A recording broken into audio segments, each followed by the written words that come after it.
Pemirsa, sekarang saya berada di pusat pelatihan JIK di Yogyakarta. Untuk mengetahui lebih lanjut apa sesungguhnya pusat pelatihan ini, kita akan temui Pak Gunawan, Direktur JIK Yogyakarta. Halo Pak Gunawan, apa kabar? Selamat siang Pak Gigi, selamat datang di JIK Jogja Pak. Wah, terima kasih banyak. Ini kelihatannya sibuk sekali Iya, nih Pak. saat ini ada 70 siswa Pak Gigi ya, jadi memang sibuk sekali itu Pak. Ya. Apa yang mereka kerjakan saat ini? Jadi di sini yang terutama itu mereka belajar bahasa Jepang, kemudian juga budaya Jepang Pak ya. Jadi mereka kita ajari sejak dari nol itu Pak.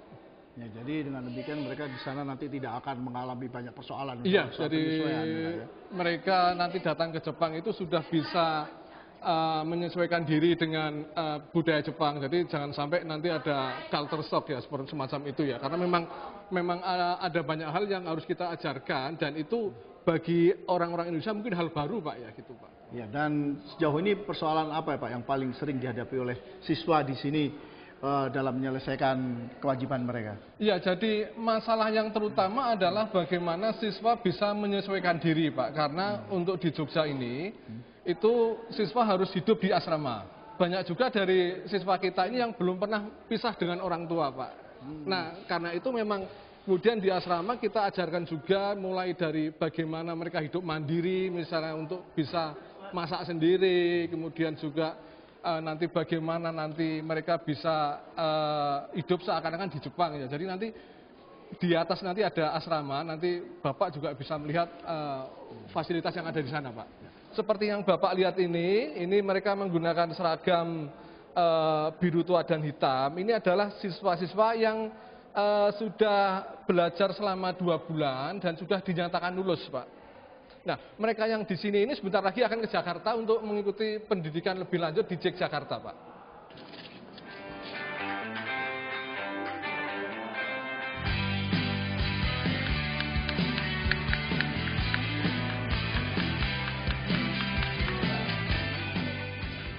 Selain berlatih bahasa dan budaya, para pekerja ini juga berlatih hidup mandiri dengan peralatan rumah tangga yang serba otomatis, seperti mesin cuci, rice cooker, microwave, dan lain sebagainya. Pak Gunawan, bagaimana kalau kita sambil jalan aja Pak? Baik Pak, Meninjau mari Pak, lapangan. mari saya antar Pak. Mari Pak. Iya, jadi di sini ada 4 kelas, ya. Ini ruangan kelas, kemudian kapasitas di sini untuk optimumnya itu satu kelas 15 siswa Pak ya.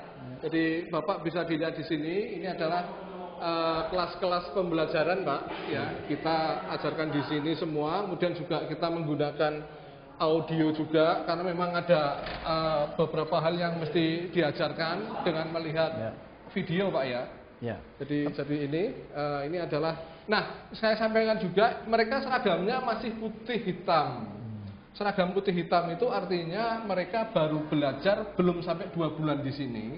Ya, jadi berbeda dengan yang tadi. Jadi yang belum lulus Pak ya? Belum ya. Saya boleh tanya ke Pak dosennya nih? Oh silakan. Jadi Pak, ini bagaimana nih? Menurut pengalaman Anda, ini pengalaman tersulit dalam mengajar para siswa profesional? Ya, karena kemampuan siswa juga berbeda-beda. Jadi kadang-kadang kalau misalnya kemampuannya kurang, kita harus lebih banyak latihan. Jadi waktunya mungkin jadi sedikit lebih panjang dari biasanya. Tapi kalau siswanya misalnya kemampuannya semuanya bagus, bisa lebih lancar. Oh ya. Terima kasih Pak. Ya, jadi yang belajar di sini itu kan tidak hanya anak SMK, ada juga yang utusan perusahaan. Jadi mereka betul-betul dikirim oleh perusahaan untuk diberangkatkan ke Jepang di perusahaan yang jenis pekerjaannya sama. Gitu Pak. Bagaimana kita bergerak ke kelas yang lain? Silakan Pak, silakan. Ke kelas yang sudah lebih tinggi tingkatnya. Iya, ini Pak. Ya. Silakan Pak.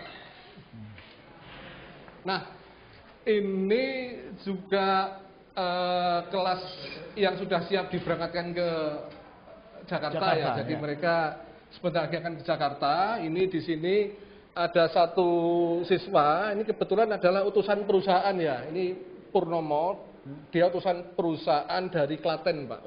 Perusahaan stainless steel dari Klaten yang induknya ada di Jepang, Pak. Pak, bagaimana kalau kita lihat-lihat dari atas? Oh, silakan Pak.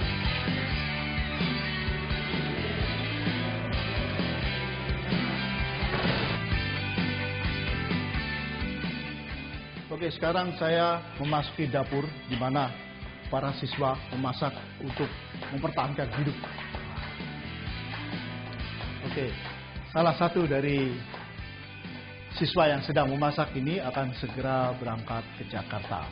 Coba Erik, yang mana yang namanya Erik? Wah, apa kabar nih? Baik.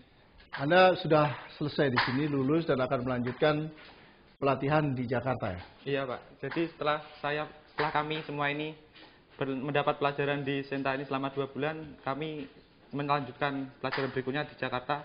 Dan setelah pelajaran itu selesai, insya Allah kami pada Februari besok sudah berangkat ke Jepang. Ya, terus perasaannya gimana nih?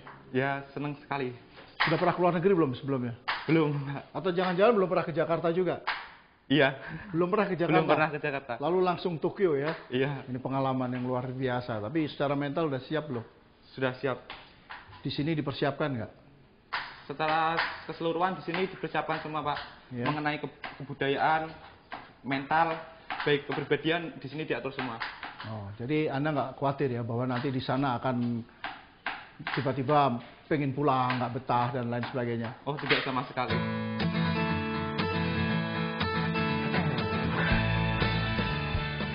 Di sini semua sangat diatur secara rapi, baik maupun kebersihan kaca, kebersihan lantai. Terus ini Pak, masalah Betul. aja ini ditata dengan rapi agar kelihatan teratur semua.